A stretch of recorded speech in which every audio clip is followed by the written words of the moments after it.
next we have speech number 1, which Kurt is not here currently, so we'll just move on to speech number 2 if that's okay with you, Andy. Yeah. Which speech are you on? Number 8. Number 8. You should probably go first. Okay. Because I'm on number 9. That's fine. Okay. Michael's going to come up next with speech number 8. Speech number 8. Which speech is that? Okay, sure. The title. Visual aids. Visual aids. Okay. Visual aids, yes. Visual aids. Welcome, Michael. Thank you very much. Fellow Toastmasters, it's good to see you all. It's very good to see you all. From time to time, around here, we find ourselves talking about sports and the Buckeyes. And Jerry's joke just touched on, Michigan.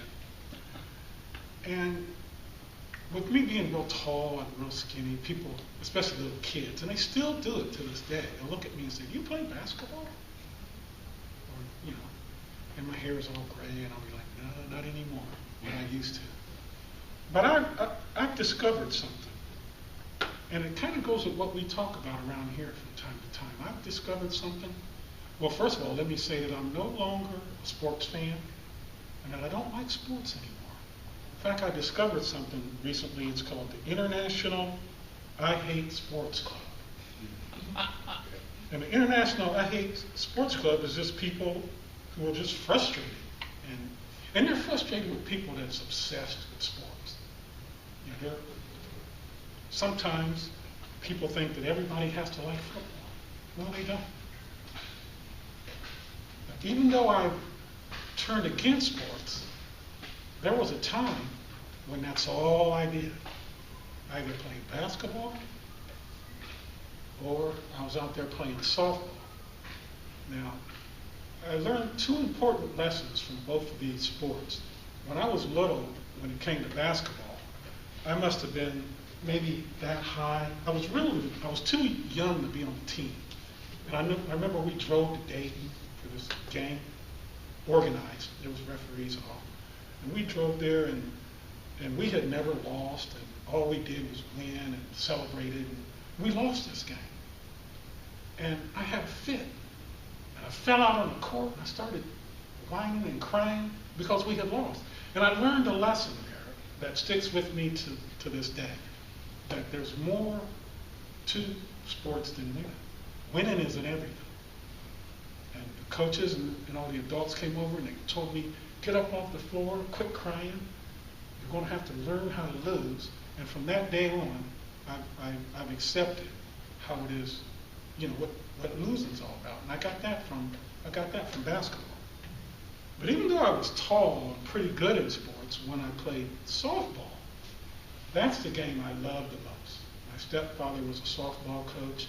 It's outdoors, it's in the dirt, and it was fun.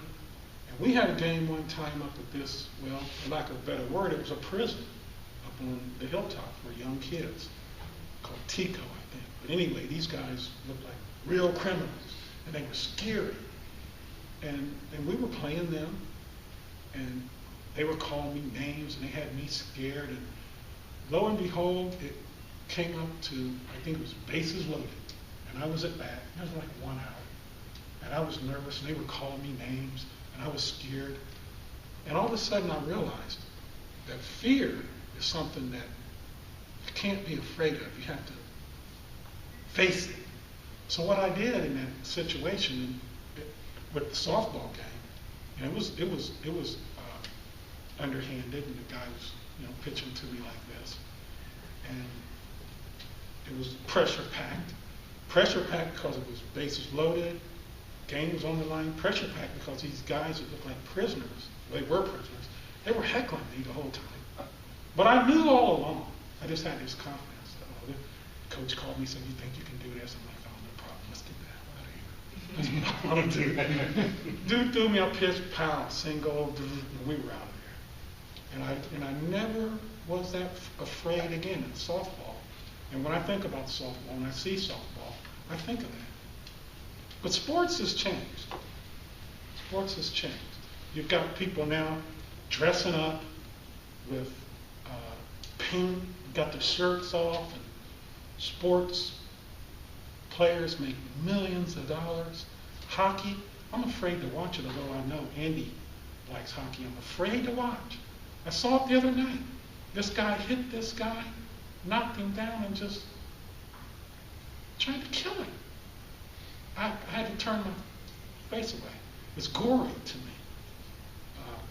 So my point is that it's getting a little out of hand. It's getting a little out of hand. Sports is for recreation. Sports is for fun. Sports is for, education, getting in shape. But you don't have to like sports. And I've gotten to the point now with as much fun as I used to have playing basketball until it got so dark we couldn't see. Playing football until I would just throw the ball and the guy I'd throw it to, we played so much together he could catch it because we just had that timing together. But now I'm kind of turned off by sports to a certain extent.